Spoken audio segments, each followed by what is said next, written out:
قال المؤلف رحمه الله تعالى: وعن أبي ثعلبة الخشني رضي الله عنه قال: قلت يا رسول الله، إنا بأرض قوم أهل كتاب، أفنأكل في آنيتهم؟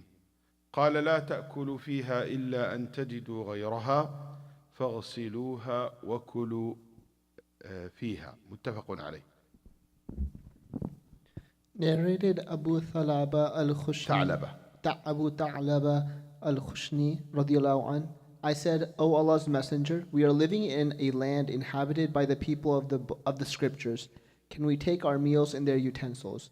He said, if you can get utensils other than theirs, do not eat in theirs. But if you cannot get other than theirs, wash them and eat in them. Agreed upon. Bismillah, alhamdulillah, salatu wassalamu ala rasulillah. This hadith, hadith Abi Tha'laba al-Khushani radiyallahu anh, that the Prophet sallallahu alayhi wa sallam was asked by some of his companions that they live in a land inhabited by the people of the book or the people of scriptures. Can we take our meals in their utensils? Can we use their cups, their pots, cook in their pots, or cook or drink from their pouches, cups, use their utensils? And Nabi sallallahu alayhi wasallam told them, do not use it unless you couldn't find something else to use it from your own. In this case, you're allowed to use theirs. Agreed upon and reported by al-Bukhari and Muslim. But wash it first. قال فاغسلوها وكلوا منها. Wash it, then wash their utensils, then you can use it, basically. Abu Tha'labah al-Khushani, his name is Jurthum. His name is Jurthum. Jurthum, it means germ in modern language. I don't know if they have this. Jurthum doesn't mean, I guess, the same thing in the old days. Jurthum in the old days may be something used to show how small the person is, maybe. And قيل هو جرهم ابن ناشب or ناشم وقيل لاشر. There is a huge debate over what is exactly his name is and what is his father's name is. And usually this debate happens because the person is very well known of his nickname. إذا اشتهر الإنسان بكنيته نسي اسمه. If someone known by his kunya, people don't know his name or his last name or his. Like for example, many people out here might know what's my father's name because usually they don't hear my father's name. A lot of people in America, they don't know the father name. A lot of kids, they don't know their grandfather's name, actually. You ask him, what's your grandfather's name? He would say, even his own grandfather, he said, I don't know. Because he never heard that. He said, Ibrahim Ahmed, and that's it. Who's Ahmed? Allah yasahil alayhi. Allah knows who's Ahmed. Someone up there in the chain. But they didn't get to know who's the father is. So the same thing in the old days when people not known of their name or their father's name, like everybody, Umar ibn Abdul Aziz, that's right. Ahmad ibn Hanbal, you know his first and father's name, but not everybody known like that. Like Abu Hanifa, just a Abu, what is like, not many people know that his name is An-Nu'man ibn Thabit. No, not many people knows what is his first name. They just know Abu Hanifa and many name Shafi'i, his last name. But many people they don't know that his first name is Muhammad ibn Idris. Idris even something very strange. Muhammad ibn Ismail. Muslim. Many people don't know what's Muslim's name. Abu Huraira, and so on. Yeah. Khushain, it's a part of a tribe, it's called Quda'a, a well-known tribe. He witnessed the al-Hudaybiyah, radiyallahu anhu, and he gave the bay'ah under that tree in the day of the treaty of al-Hudaybiyah was made. And Nabi sallallahu alayhi wasallam in the conquered of Khaybar, he gave him his share. أعطاه نصيبه صلى الله عليه وآله وسلم. And the Nabi sallallahu alayhi wasallam sent him to his own people, Qudaa and Khushayn and Qudaa, and he said, you go give them da'wah. And guess what? His whole entire tribe became Muslim because of him. He led his whole entire tribe to Islam. It was said that he died radiallahu anh in the beginning, in the Umayyads time, either in the beginning of they said he died during Muawiyah time. Some said Yazid, some even said in 75 Hijri, which it means during Abdul Malik ibn Marwan time. Anyway, هذا الحديث, as you see, al-Bukhari and Muslim, it's a very authentic hadith. In Musnad al-Imam Ahmad rahimahullah, there is important narration. You have to be aware of it. في رواية في سنن أبي داود مهمة جدا تبين قصة الحديث. Give this hadith in context. قالوا إنا نجاور أهل الكتاب وهم يطبخون في قدورهم الخنزير ويشربون في آنيتهم الخمر. He said, Ya Rasulullah, our neighbors are Ahlul Kitab, and they cook pork and they drink alcohol. So can we use their utensils in this case? Then in Nabi Sallallahu Alaihi Wasallam said, if you find other than it, use it. But if you couldn't, you can use it. You wash it, then use it. This riwayat Imam Ahmad rahimahullah, talking specifically about people of Ahlul Kitab, who you know that they use in their utensils what? Pork and wine. But if you know they don't cook pork or you don't have wine, in this case the ruling will not apply. Is that clear? The ruling will not apply. That's what some of the ulama said, بهذا تحمل الرواية المطلقة على المقيدة. The general one will be understood in the light of this specific one. Ahlul Kitab. Ahlul Kitab. What that term means, this term, what it means. من هم أهل الكتاب? Who are أهل الكتاب? أهل الكتاب هو كل من انتسب إلى كتاب سماوي من عند الله. Everyone claim that he or she follows a book that's sent from Allah, and he said, this is my book, this is my reference. He is one of Ahlul Kitab. And what are these books that sent from Allah? We know many of them. But today, in modern days, the only people that we know are what? Al-Yahud wal-Nasara, the Jewish and the Christians. The Christian claim, or they say that they follow the book of Jesus, and the Jews follow the book of Musa alayhi salam, which is at-Torah. Even if they have changed the book, even if they don't have the book accurate, even if they add to it, take away from it some of the things, change it, yes. Why? Because Allah subhanahu wa ta'ala in Surah Al-Ma'idah and many other surahs, after He mentioned that they have changed their book, يحرفون الكلمة عن مواضع, they will change the book, they will change the message. But still Allah called them what? Ahlul Kitab in the Quran. In the same exact place. He still referred to them as Ahlul Kitab. We don't know today any nation, they claim that they follow a book that came from Allah except the Jews and Christians. There is other group have books, but are they following the books that claim that it is basically came from Allah? No.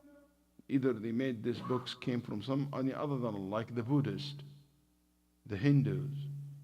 That's right. They don't claim that this is from Allah subhanahu wa ta'ala. They came from their gods. Al-Aniya, utensils. Okay? Here, Al-Aniya huwa al-wi'a. It's the container that you contain in it the food or the drink. I'm not sure if you remember last week, قلت لكم, the vast majority of containers during the Prophet sallallahu alaihi wasallam is made of what? Wood or skin. The leather, the animal skin. Especially for drinks, it's this pouch made out of basically leather skins. قرب. والآنية, wood, like cups, plates. Now when you put the wine, in these utensils, what will happen to the wine will be observed a little bit by what? By the wood or by the skin. That's right. The leather of that, of whatever pouch that they're using. That's right. Also the same thing, if you cook pork and you have the pork, you basically, رطوبة هذا الخنزير, when you cook the pork, the juice of it, the, what do you call it, the smoke of it, when you put it in the container, it will be observed by the skin. That's right. It will be observed by the plate. So that's why the Sahaba radiallahu anhum, and also small pieces maybe fall in the crack between the wood, because you can imagine old days. It's not as perfect مسقولة مثل معادننا اليوم. It's not like the plates that you have today, that the water run through it, nothing like, stay on it, no stain it, so, or sun steel or anything like that. It's wood. So they will think maybe some of the pork, the meat, it will fall on the crack. Then you come and you cook or you eat from it. So there is hesitation, that's right. So that's why they were wondering if it's allowed for them to use these kind of utensils. And that's why they ask in Nabi sallallahu alayhi wasallam. Not because of the concept in general, can we use Ahlul Kitab because they are Ahlul Kitab, or because they are, as some ulama thought, because they are themselves najas. No, it was because of this possibilities. That's why they want to ask if should we use it or avoid it. And in Nabi sallallahu alayhi wasallam shows the permissibility of using it. But in Nabi sallallahu alayhi wasallam recommended for them first not to use it. He did not forbid it. He just recommended for them. That's why later on he said, and if you cannot find anything else to use it, so basically you're allowed to wash it, then use it. And this order from the Nabi sallallahu alayhi wasallam تكاد يكون باتفاق الفقهاء. I can say that this is a form of agreement. Yeah. It's a form of agreement between al-fuqaha that it is just a recommended, not must.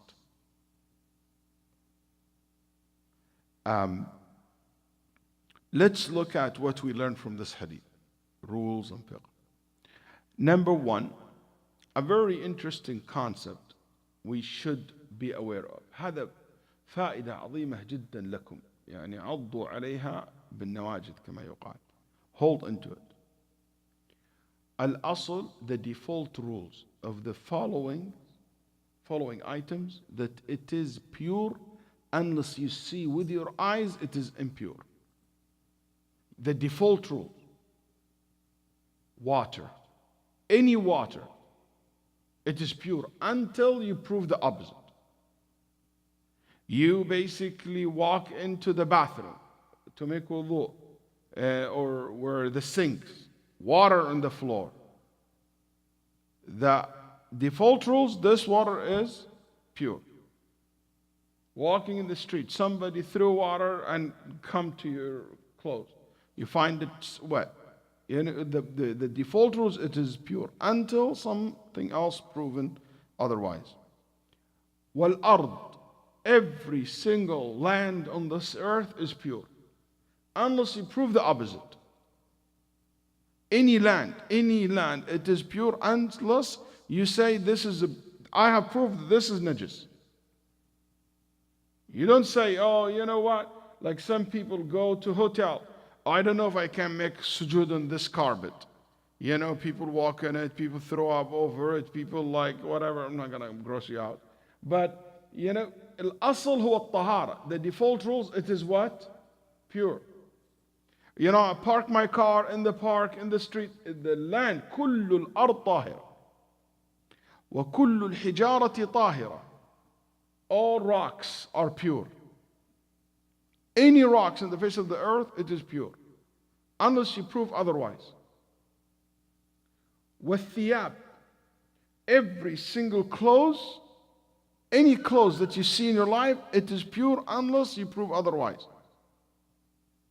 Any clothes, underwear or overwear. Okay, يعني whatever you wear, it is anything, it is pure unless you prove otherwise.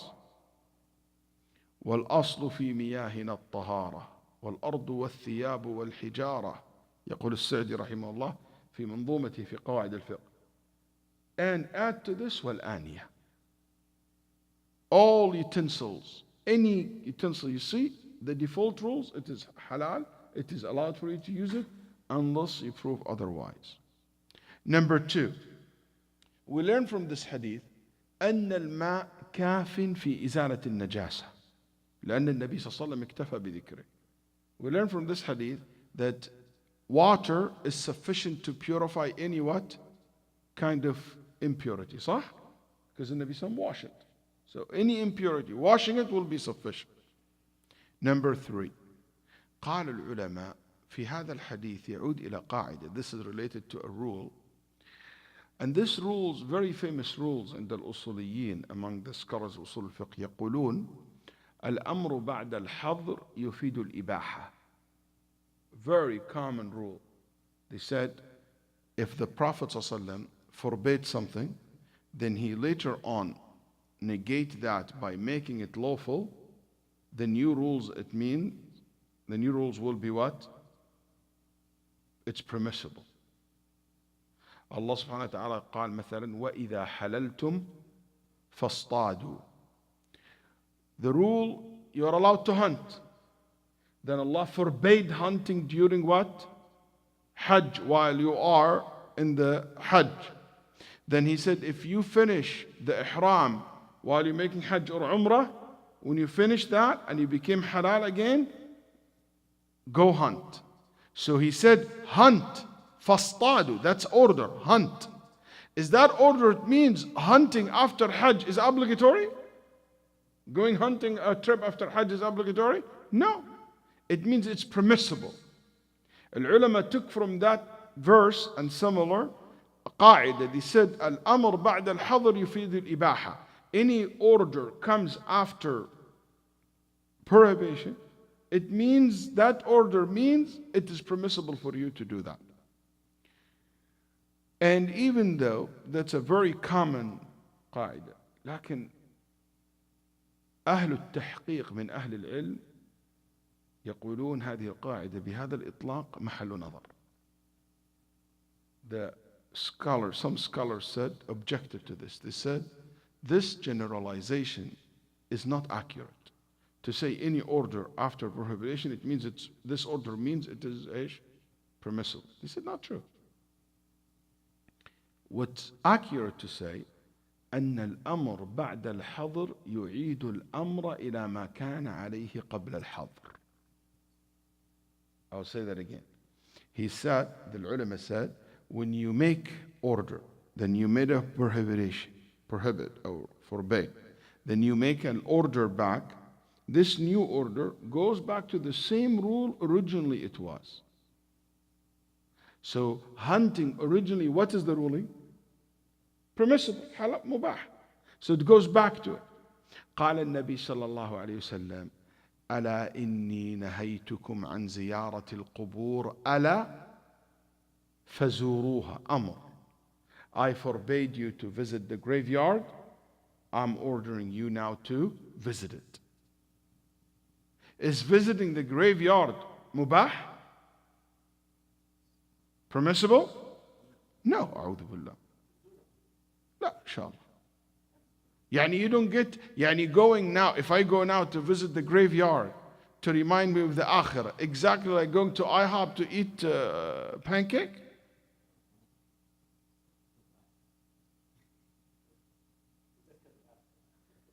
طيب تذكر الآخرة is the same ruling as going to taking juice from Jumbo juice? Is that possible? Mubah, that's what mubah means. Mubah, it means it is permissible. I go eat apple. I go to drink coffee from Starbucks. That's mubah, that's right. Anybody would say that going to graveyard to remind yourself of the akhirah will be like going to a restaurant to eat? No, that means going to the graveyard is mustahab, recommended act.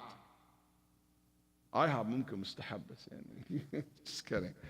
Okay, so it is recommended to go to the graveyard. You get reward from going there. That's right. That's right. So here you say, I get reward from it. That means you go back to the ish, to the asl الذي كان عليه.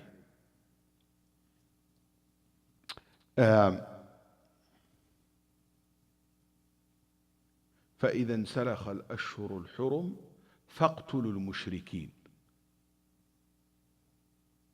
He forbade them to be engaged in war with the mushrikeen during that sacred month.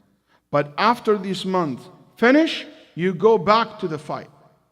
Because there were an active war between the two parties. So, and I can go on, but this is not usul al-fiqh. But that's one of the things that when we teach usul al-fiqh, we tell our students that, be careful. Even though it is so common أن الأمر بعد الحظر هكذا يقول الأصوليون لكن الصحيح أن الأمر بعد الحظر يعيد الأمر إلى ما كان عليه.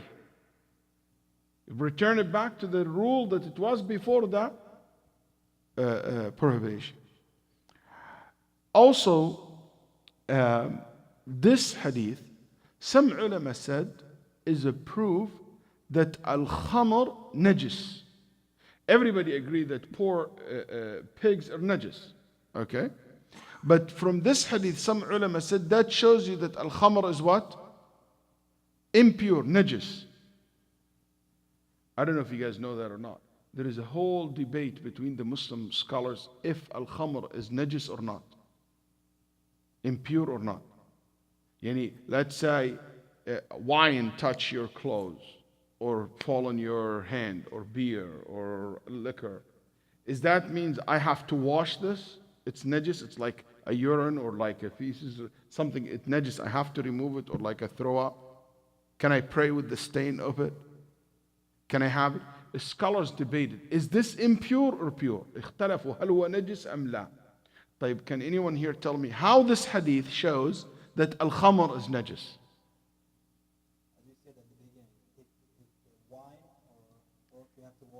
Wash it, mashallah ta'alik. Nabi sallallahu ordered them to wash it. Because what? Because of the najasa of it. So he said, wash it. And that shows that it is najis. Some other ulama said, no, not necessarily that it means that they are najis, al-khamr, because he doesn't want any part of alcohol to mix with the drink. Has nothing with the najasa. And the ulama who said al-khamr is not najis, what's their proof? Anybody knows? What's the biggest proof that the ulama use to say al-khamr is not najis? Huh? One person, I can't hear multiple. Yes.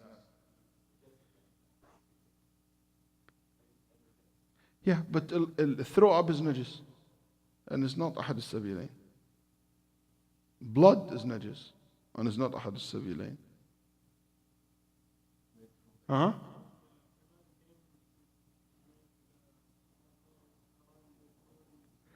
Very good. They said, because when the Nabi sallallahu alaihi wasallam told them al-khamr is forbidden to drink, what the companion did? They pour the khamr where? In the streets, to the extent the Sahaba said the street were flooded with khamr. Question: if al-khamr is najis, would they be allowed to do that? Yes. Because they're going to throw away. يعني, can I go in people's way and start urinating? I have a pocket filled with blood and like najasa and urine and feces. Can I just throw it in the street? No, haram, because you make the street what? Najis, and it's not allowed. So if this was najis, they were not allowed to throw it in the street. They will use it in the same manner they used to get rid of what? The feces or the urine, without making the rest of the streets najis. That's right? Because that means people can step on it, touch their clothes, and so forth. So this hadith, some ulama who took the position al-khamr is not najis, this is their biggest proof that the Sahaba radiallahu anhum didn't treat it like najis. They treat it like anything that not najis but is not allowed to contain. The ulama who said no, it's najis, they said the only reason the Sahaba did this is to make it clear to everybody that al-khamr is haram and forbidden. That's why they did it in the street. So anyone will see that, will know that's not allowed anymore. Anyway, that's not our, maybe later on we'll have some discussion about this. But I just wanted to be aware of this issue. From this hadith, Ibn Hazm rahimahullah and some other scholars قالوا, the reason for the Nabi sallallahu alaihi wasallam to order the Sahaba to wash it, it is because the kuffar, the non-Muslims, are najis themselves. So Ibn Hazm and some scholars قالوا that al-kafir najasatu najasa ayniyya, laysat hukmiyya. They said he is najis. If he touches your hand, you have to wash your hand, and his hand is wet. They said the person who's non-Muslim is not pure. But this opinion is not popular, is not the majority. It's very, very, very few people said that, and it is weak opinion, in my opinion, and it is rejected actually, because the point of the najasa, when Allah subhanahu wa ta'ala said إِنَّمَا الْمُشْرِكُونَ نَجَسٌ, the mushriks are najas, it meant here يعني because they don't purify themselves in the way the Muslim purify themselves, urine after using the water and the proper way of cleaning themselves from janaba, that's what it means. Not because their hands and their sweat and it's najis. Because that's not what this verse is speaking about. Also, in najasa here, it means because what is najas in Arabic language? What is kalimat najas fil Arabiyya mean? When you say najs in Arabic, something mustaqdar, something it is mustaqdar يعني filthy is very strong. It's like disgusting. So what is disgusting is to disbelieve in Allah. That idea, it's disgusting idea that to feel someone will deny Allah's right to be worshipped or use some idols as God. This is what the najis, بالمعنى اللغوي البحت, it means something that it is inappropriate, something like bad, something that makes no sense to you. So they said that's why, what's the opposite? Al-mu'min what? Tahir. So it means I don't need to make ghusl, I don't need to make wudu. Nobody ever understood that in a literal sense. So when you look at the opposite, why would you take it in a literal sense? It makes no sense. If that makes sense. Okay. Is that clear? واضح؟ لما كانت طهارة المؤمن ليست حسية إنما معنوية، كانت نجاسة الكافر أيضا معنوية وليست حسية. Number 6. This is very interesting rule and very beneficial لنا اليوم، خاصة إخواننا اللي يشتغلوا في المطاعم أو يروحوا مطاعم كثير. Very helpful for them. What is it?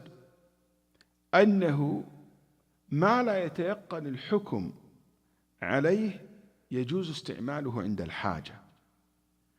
النبي صلى الله عليه وسلم from this hadith told us, if you have a doubt about something but you need it, you're allowed to use it. A lot of people do the opposite. A lot of people say, oh, because there is doubt about it, just leave it completely. Actually, this hadith shows you the opposite. Yani, they're not going to die if they don't use their cups and their plates, even though there is possibility of trace of pork, possibility trace of wine in it. And Nabi Sallallahu Alaihi Wasallam said, wash it and use it. It will not be harmful to you. Even though washing it will not take it away, by the way, 100% completely. Because still that would observe the basically the pork and the sauce of it, just washing it will not be enough to remove it 100%. But in Sharia, it's based on ease, at-taysir. And by the way, washing it is recommended and is not wajib. باتفاق الفقهاء. An agreement that washing it is just recommended. You wash it if you really see a trace of it. But even if you don't wash it, you're still allowed to what? To eat it. You might tell me, Sheikh Waleed, where do you get from how the fuqaha, why the Muslim scholar would say it is recommended and is not must? In Nabi Sallallahu Alaihi Wasallam give an order, wash it. So how can you say wash it here? It means a recommended and not must. Isn't that a good question to ask? Is it a fair question? How do we know when the Prophet ﷺ gave an order that this order للوجوب أو الندب? How would we know? There is many different ways, but one of the ways we look at other incidents, other ahadith.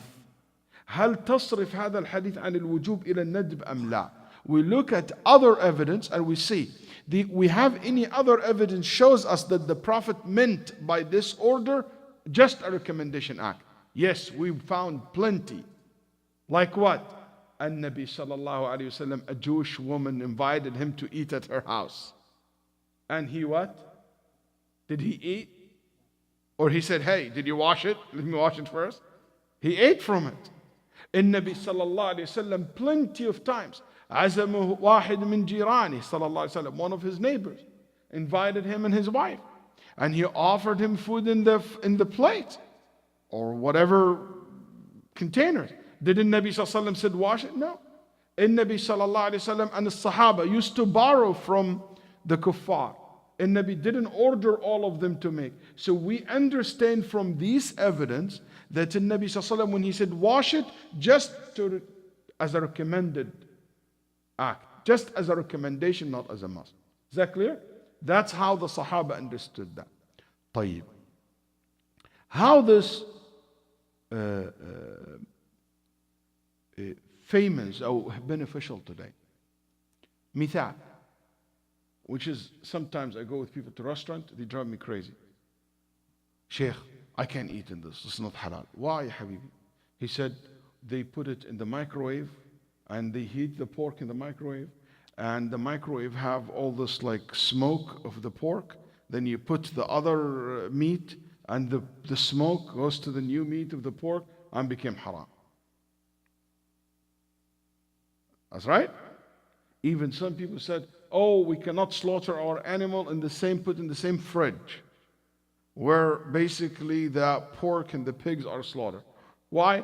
Because when you kill the animal, the bukhar, the heat comes out of it, mix, and the cold weather make it mix, so it will be affected by it. And I hear things like this all the time. Oh, I'm not sure if that bread, okay, they did a burger in it or bacon in it or whatever in it next to each other. You know, is it this? Is it that? All these possibilities. كل هذا يدخل تحت هذا الحديث. All this goes under this hadith. That the Nabi sallallahu alayhi wasallam allowed using the utensils of Ahlul Kitab, even with the possibilities of trace of these things, because of the need. Those people lived with Ahlul Kitab, lived next to Ahlul Kitab. فما بالك بمنا نحن? So what do you think of us Muslims who live in the country of Ahlul Kitab? That's even bigger need, and the case is much bigger than them. Same thing if your neighbors offer you food. I rented a house, or sometimes hotels that comes with what? Pots, and I'm allowed to use it. Do I have to wash it? You don't have to, but if you wash it. And I would say today, in modern days, all utensils is not like old days where there is possibility of trays and pieces stuck in the wood. لا اليوم ما شاء الله It's like a mirror. You can see yourself in it and reflection. So if it looks clean, it's clean. You go to the restaurant, the plate is given to you, you need to say, Wallah, yimkin, maybe, my, all this waswasa, all this is from تضييق على الإنسان. The person's basically making it just harder and harder for himself with things that ما أنزل الله بها. يعني Allah never made it obligatory on us. نضع أغلال وآثار علينا رفعها الله عنا. Allah subhanahu wa ta'ala make the haraj removed, make the things easy for us. Yes.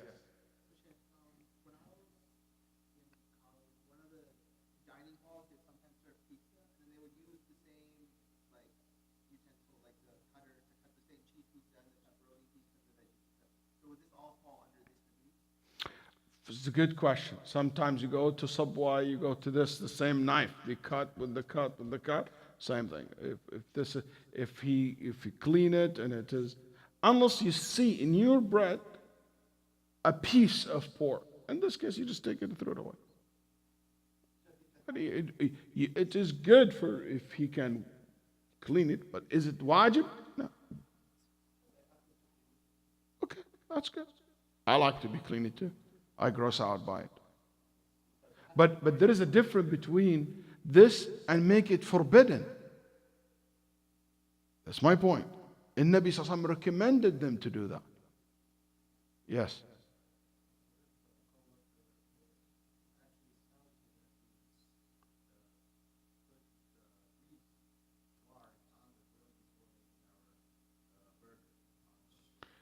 If he put a grease of lard on the grilled, then he cook, that's haram. That's haram because you are using the lard. But I'm not talking about that. Talk about like they clean it up, or there is like this grill not used. Not all of them the same. But like in some places, they will not mix. Like this grill, for example, for things light, like pancake or like the bread, and this is for meat, this is to fries. They don't, and maybe we can ask people who are specialized in this, they can benefit us more. Then المؤلف رحمه الله أعقب هذا بحديث to shows you that his point, which is عن عمران بن حسين أن النبي صلى الله عليه وسلم توضأ من مزادة امرأة مشركة متفق عليه من حديث طويل. Do you want to read it? Abdullah?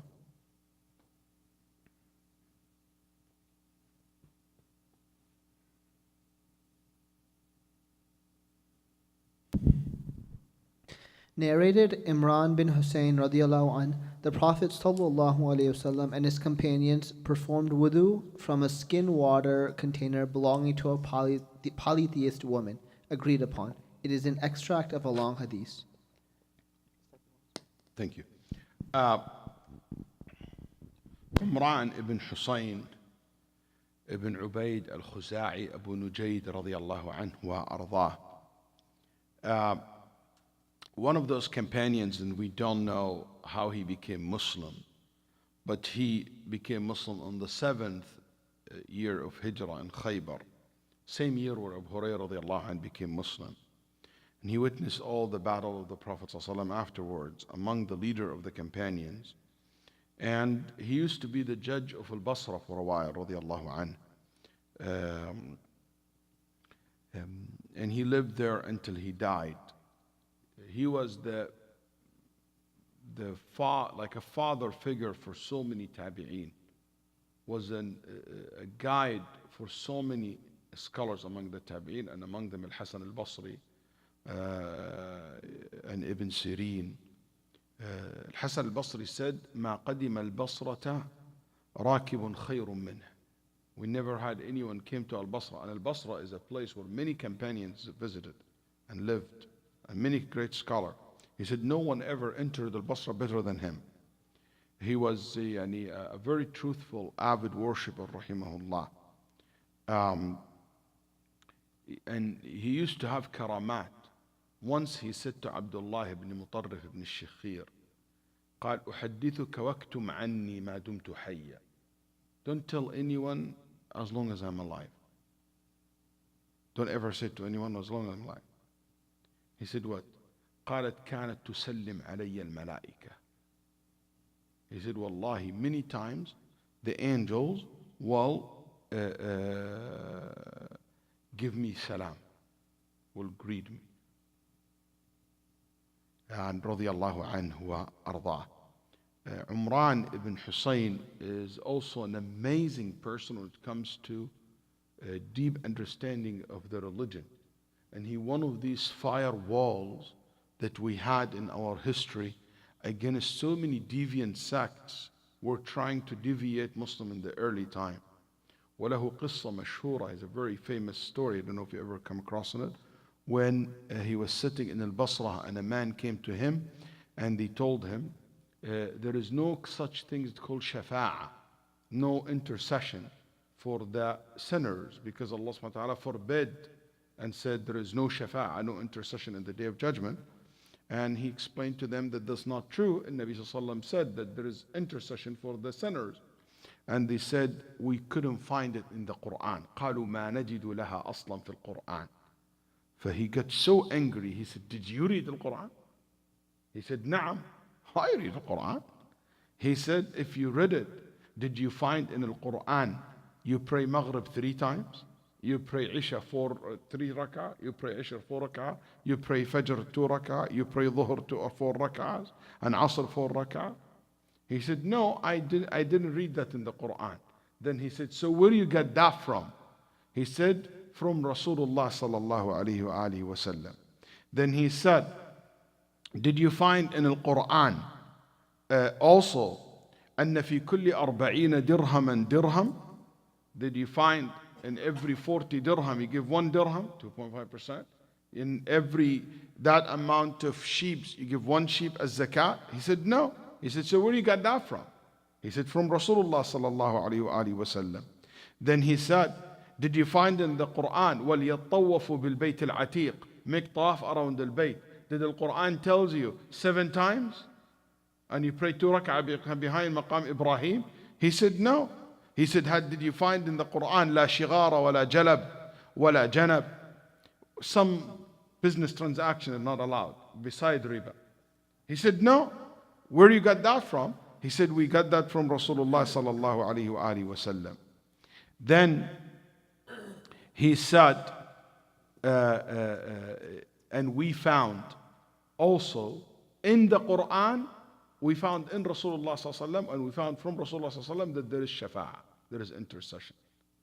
And even if you read the Quran, you will find the shafa'ah. Didn't you hear what Allah said in the Quran? قالوا ما سلككم في سقر قالوا لم نك من المصلين ولم نك نطعم المسكين, until he reached the ayah فما تنفعهم شفاعة الشافعين, until he reached the ayah, and those people will not receive the intercession. So that means there is other people who will receive the intercession.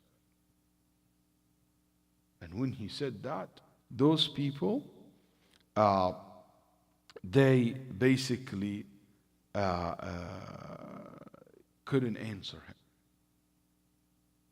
He just destroyed them, as we said, in the debate. Yeah, same group still exists today, the Quraniyun. يقول يقول منذ بايعت النبي صلى الله عليه وسلم بيميني, when I give bay'ah with Rasul صلى الله عليه وسلم in my right hand, ما مسست ذكري بيميني قط. I never touch my private part with my right hand since my hand touched the Prophet ﷺ's hand, out of respect. That's just show you how much honor he has. Now, تفضل. الله أكبر الله أكبر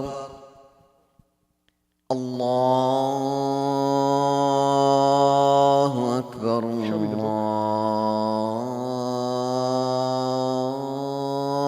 الله أكبر أشهد أن لا إله إلا الله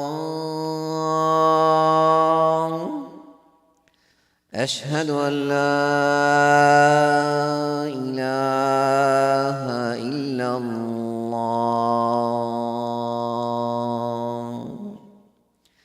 أشهد أن محمدا رسول الله أشهد أن محمدا رسول الله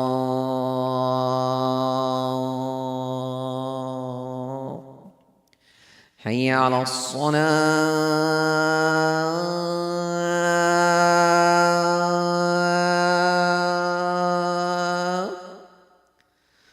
حي على الصلاة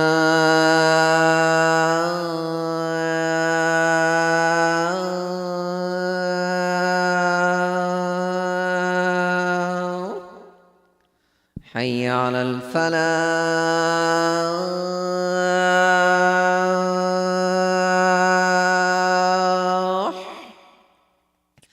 حي على الفلاح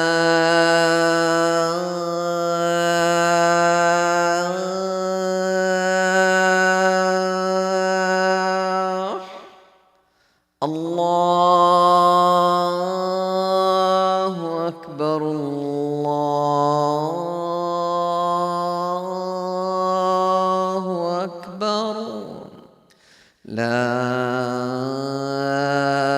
إله إلا الله.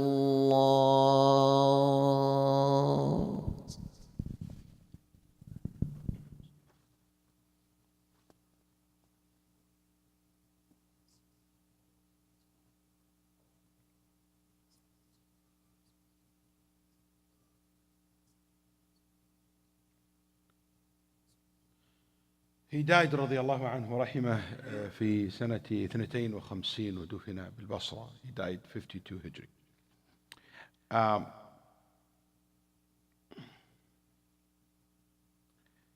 المزادة توضأ النبي صلى الله عليه وسلم وأصحابه من مزادة امرأة مشركة. المزادة he translated to what? Skin water container. That's right. Skin water container. That's how he translated it. Skin water container. Al-Mazada have a very specific meaning in Arabic language. Al-Mazada, because how would you do a skin? Can you imagine you have the leather of two pieces of leather. You basically sew them together like this and like this and like this, and you close it and you make a hole, okay? You make a pouch and you have a container. Al-Mazada, it is that skin water container, but it has to be made of three pieces, not two. So you have one here, and one what? On the bottom of the middle. What that means? Large. Not, يعني بتغلق. You close it from the top, but it means expand it. Is that clear? So al-Mazada always referred to a skin water container made of three pieces of leather to make it bigger, to make the size of it bigger. It's like today, if I have anything come to my mind, you know how when you buy a suitcase and you have a zipper to open it and expand it? That's the whole idea, just to expand the container so it contains a large number of water. قربة. بس القربة ممكن تكون من قطعتين أو تكون من. That's fine. Yeah, but this is three pieces, one, and one in the middle, to make it يعني big. طيب. المشركة in the hadith here, polytheist woman, polytheist, that's what it is. Yeah. It means someone who, an idol worshiper, someone who don't believe in God, somebody who doesn't believe in Allah. So he's not a Christian, not a Jew. Al-Quran never usually, I'm not sure now at the top of my head, but in the top of my head, I can tell you, I couldn't think that the Quran ever refer to Ahlul Kitab as mushrikeen. I just can't think of something. But Al-Quran referred to Ahlul Kitab as kuffar. Quran دائما, let me put it because now I can't think of everything, but I can put this way. I can say the common use of al-kuffar, of Ahlul Kitab, as kuffar. ألم تر إلى الذين نافقوا يقولون لإخوانهم الذين كفروا من أهل الكتاب إن الذين كفروا من أهل الكتاب والمشركين لم يكن الذين كفروا من أهل الكتاب والمشركين منفكين حتى تأتيهم البينة. And you can go on and on like that. تجد القرآن غالبا he referred to أهل الكتاب not as a mushrik but as a kafir بالله, because Ahlul Kitab denied Muhammad sallallahu alayhi wasallam, denied the message of Islam, or denied Jesus, like the Jews. فَكَفَرُوا بِاللَّهِ رَدُّوا مَا قَالَ اللَّهُ بِهِ, or denied the truth that came to them. Anyway, this mushrika, so it's not from Ahlul Kitab. So that shows you that the hadith about the permissibility of using the utensils of Ahlul Kitab is not only limited to Ahlul Kitab, also expanded to what? To anyone who's non-Muslim. So a Buddhist, Hindu, whatever the case will be, you're allowed also to use their utensils. هذا الحديث هو قال متفق عليه من جزء من حديث عمران ibn حسين الطويل. The hadith is very long hadith, and the summary of it, النبي صلى الله عليه وسلم pointed someone to guard the time. You know what guarding the time means? Yani watch out in the night for what? For Fajr. When we used to camp, I don't know about you guys, anybody here camped before? Okay, good. When you used to go camping, what we used to do, we used to divide the night. Let's say the night is 10 hours, so we divide it to 10. We don't sleep 10 hours. We're going to sleep 6 hours. So we make 12 slots. And each half an hour guarded by one person. That's when I was in high school. That's how we do it. Or 2 people every half an hour. So we take from, for example, 10 to 10:30. Okay, we used to fight who's going to go first. So 10:30, I go wake up the other 2, and we go to sleep. So these 2 stay from 10:30 to what? To 11. Or let's say, make it 1 hour. From 10 to 11, 11 to 12. Then they go wake up the person next. So he come and he stay for 1 hour. We have alarm, but we used to do this because that's how the Sahaba used to do it. كانوا يحرسون الوقت. They guard the time. So Fajr is 4 o'clock, خلاص, the last one, wake everybody up. And it will be also, I'm saying this because some of you deal with youth, some of you maybe will deal with youth. We used to use this as an opportunity for Qiyam al-Layl also. Because every 2 people who stand up to guard the time, it's an opportunity for them to pray, to make Qiyam al-Layl. Anyway, that's the old good days, I guess. So here we say that this Sahabi radiallahu anhu, who was guarding time, he forgot and he slept. So they woke up way after the sunrise. And guess what? 6 people woke up, then the 7th was Abu Bakr. Yani 6 people woke up, then 7th one was Abu Bakr radiallahu anhu. The Sahaba, 6 companions wake up and don't know what to do. Should we wake Rasulullah up or not? So they went to Abu Bakr wake up and they said, should we wake the Prophet? Abu Bakr said, no. لا توقظوه. Maybe Allah subhanahu wa ta'ala has a reason for this to happen. So they waited. So Abu Bakr came next to the Prophet and he started saying, Allahu Akbar, Allahu Akbar, Allahu Akbar, Allahu Akbar, Allahu Akbar, Allahu Akbar, making takbir. Nabi sallallahu alayhi wa sallam wake up. Then they said, Ya Rasulullah, we missed the salah. Nabi said, no you didn't. Ya akhi ajib. هذا الحديث فيه فوائد كبيرة. Inshallah, maybe one day we can make this as a class. Because he said you did not miss it. Because the Sahaba radiallahu anhum كان حطوا الطين على رؤوسهم هكذا يضربون على رؤوسهم. They're hitting themselves, their heads. How come we missed Fajr? We're crying. How come we missed Fajr? Today we missed Fajr. We wake up, we missed Fajr. Oh, let me check my iPhone. Let me do this. Oh, it's okay. Take it. They were like, they are in hysteria. Yani, they couldn't believe that they missed Fajr. رضي الله عن أنس بن مالك رضي الله عنه وأرضاه رضي الله عنه لما فتح المسلمون أعظم مدينة في العراق تستر. When they conquered Tastur, the biggest, the most strategic city in the whole entire Iraq region. That was the basically the backbone of the Persian Empire. The fight continued the whole night, and the fight stopped after the sunrise. So the Muslim army prayed Fajr after sunrise. He was crying. They said, "You crying in a day? Allah bring victory and bring this nation to their knees." The Persian nation. قال والله لصلاة الفجر أحب إلي من فتح تستر. He said, "Wallahi, Salat al-Fajr more beloved to me than conquering Tastur." الموازين اختلفت يا أخواني اليوم. Things completely became different today.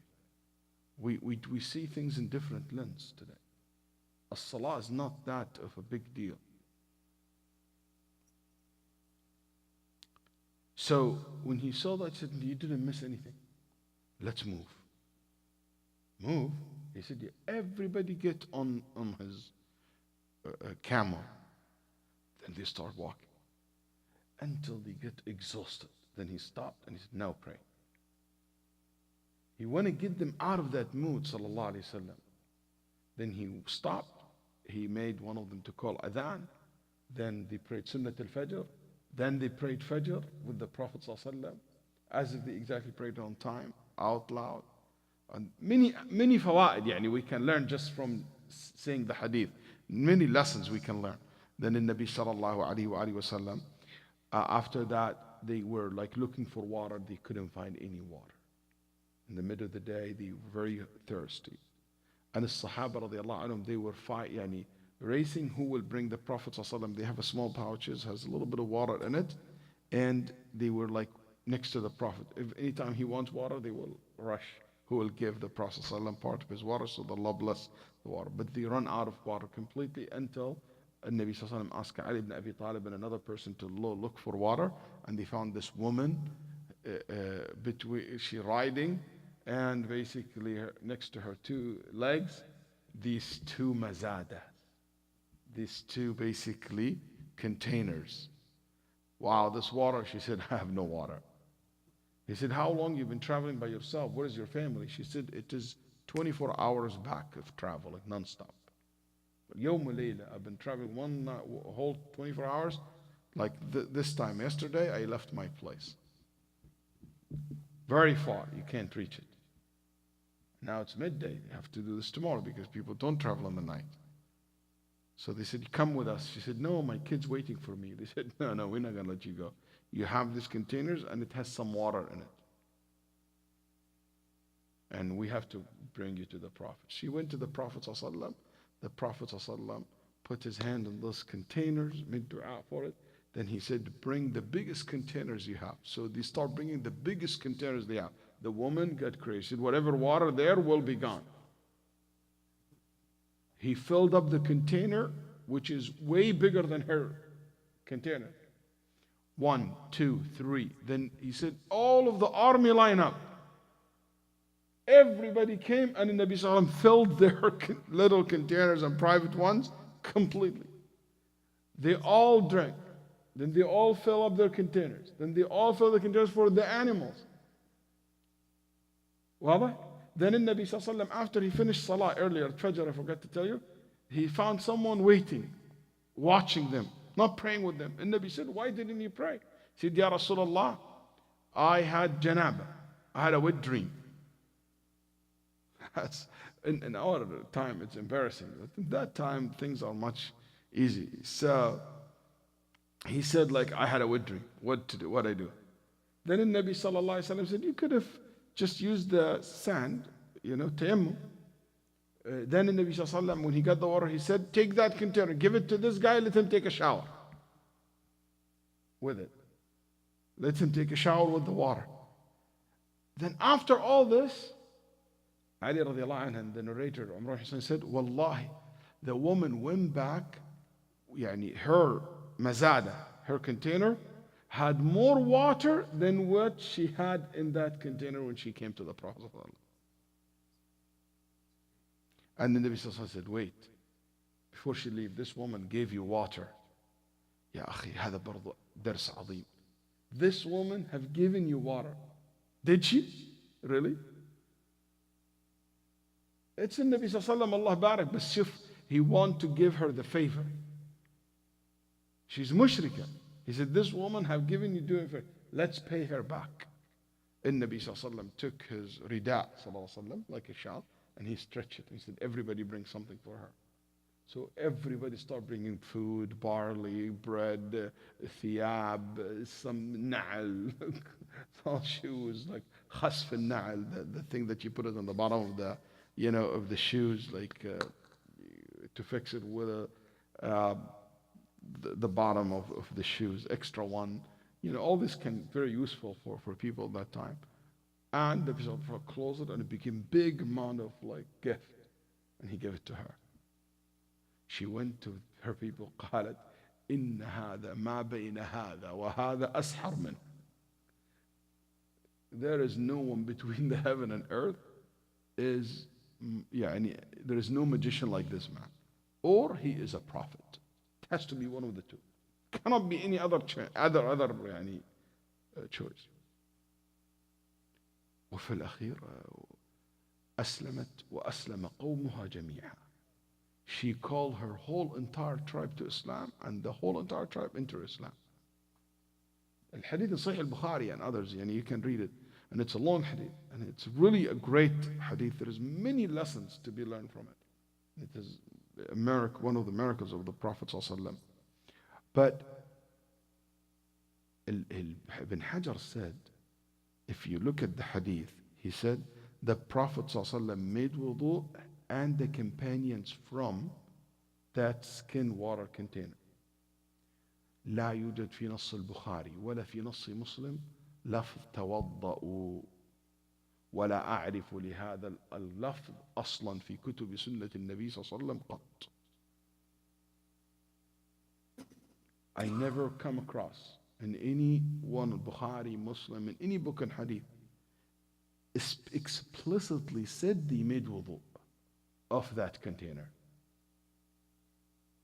طيب, how Ibn Hajar said al-Bukhari, Muslim, al-Majd Abu al-Barakat, Ibn Abdul Hadi, these are great scholars of hadith, all of them said the same thing.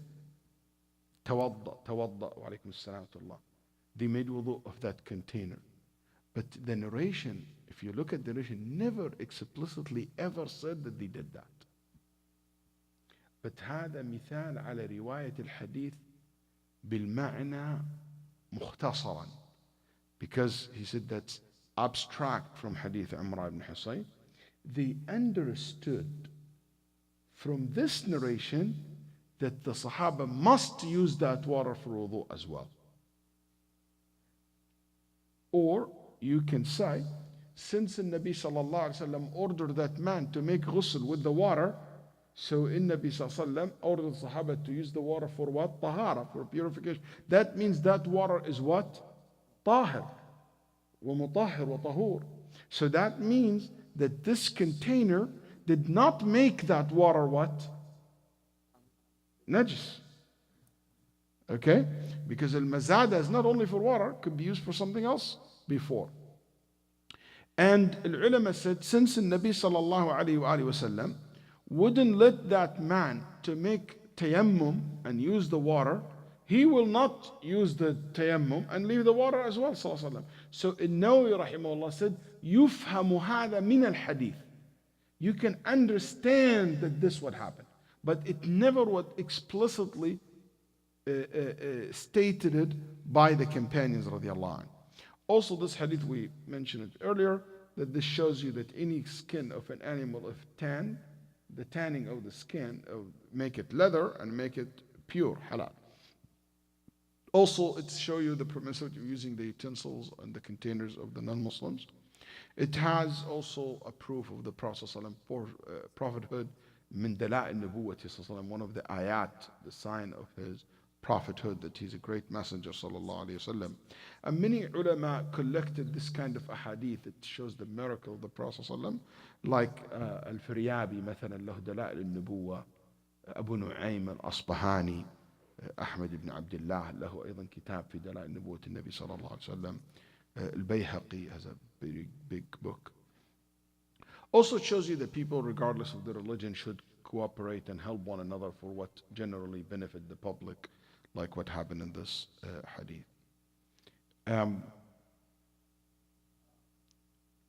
The last hadith, we're just going to read it because we talked about it before, and I don't think we need to go in sharh. So I'm just going to read it, and we already made a comment on it before. عن أنس بن مالك رضي الله عنه أن قدح النبي صلى الله عليه وسلم كسر فاتخذ مكان الشعب سلسلة أو سلسلة من فضة أخرجه البخاري. Narrated Anas ibn Malik رضي الله عنه, when the cup of the Prophet صلى الله عليه وسلم broken, he fixed it with silverware at the crack. Silver wire at the crack. Reported by al-Bukhari. This hadith reported by al-Bukhari by Anas radiallahu anhu. Anas reported from him Ibn Sirin. Ibn Sirin reported from him Asim. So in Sahih al-Bukhari, if you read the hadith, Asim said, which is the successors, okay, the follower of the successors. So you have Anas, his students, Ibn Sirin, his students, Asim. Asim said, I saw that cup and I used it. قال رأيت هذا القدح وشربت فيه. Okay. So in Nabi sallallahu alayhi wasallam's cup, when it has a hole in it or a crack, in Nabi sallallahu alayhi wasallam, when this has happened to him, Anas said, he said that the Prophet sallallahu alayhi wasallam filled that crack with silver, wire of silver. Later on, another crack happened. So Abu Talha radiallahu anhu told Anas ibn Malik, just keep it the way it is. Don't change that crack with gold or any other. Just keep it the way it is as the Prophet ﷺ left it. And Anas said, I left it the way it was during the Prophet ﷺ time. Al-Qadah is the small cup, okay, that people used to drink. And Sha'b, crack. I guess we're going to stop. We're going to salsala wa silsila. Silsila means the famous. Silsila means chain. Okay, like the necklace that you put about it. Small circles connect each other like a chain. But salsala, okay, it means a wire that connect to each other, but not necessarily to be like a chain shape. Okay, so if you bring wires and you roll them, we call salsala. But if they are like this, like chains next to each other, that became silsila. There is a difference in the meaning. Okay, and many scholars said this way and that way. So you have a lot of scholars reported this hadith in two ways. And the point here that the small amount of silver, if it is part of the cup or the utensils, it will not make these utensils made of silver. Haram to drink from a silver utensil. But if it's a lot of small amount, it's permissible and there is exemption for it. And also it shows you, ulama rahimahullah debated, do we have to have a small or big as make a difference?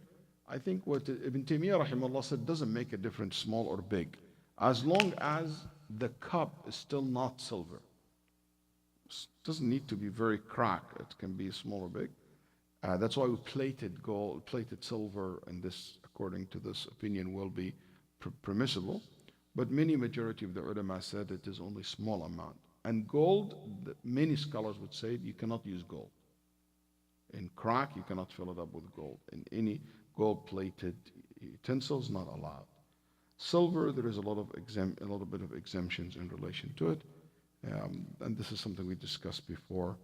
May Allah subhanahu wa ta'ala yarzuqna wa iyyakum al-fiqh fi ad-din. صلى الله وسلم على نبينا محمد. إن شاء الله نصلي.